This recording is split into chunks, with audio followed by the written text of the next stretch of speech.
Pour moi, cosmétique, c'est tout ce qui touche à la beauté et à ce qu'on met sur la peau. Donc ça peut être aussi bien sûr, les crèmes, les produits capillaires, les dentifrices.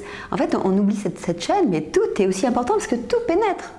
Donc, moi, je suis plutôt positive, donc je préférerais dire, ce serait bien d'ajouter certaines choses, donc d'être vigilant à la composition de ce qu'on va se mettre. C'est-à-dire qu'il faut apprendre à lire les étiquettes. À parler avec les copines autour de soi, en disant tiens j'ai trouvé ça, qu'est-ce que tu en penses?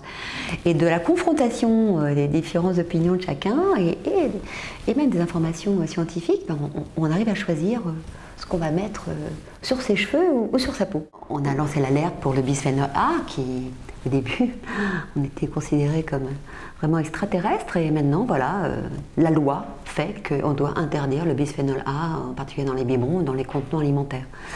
On continue pour l'aspartame et pour toutes ces molécules qu'on retrouve souvent dans les cosmétiques. Il faut savoir ça, parce qu'on n'a pas l'impression, ça paraît hors de la consommation, mais comme disait le professeur Hobbs, qui est un biophysicien américain, qui a prouvé que 60% de ce qu'on se mettait sur la peau pénètre.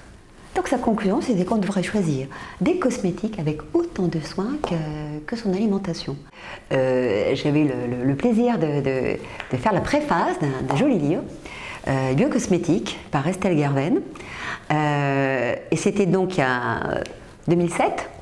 Et déjà, je relayais dans ce livre une expérience qui avait été faite à Boulder sur plusieurs milliers de femmes, où pendant un an, on leur a donné des cosmétiques dont la composition était parfaitement connue. Des cosmétiques très simples, genre une crème de jour, une crème de nuit, un démaquillant, une crème pour le corps.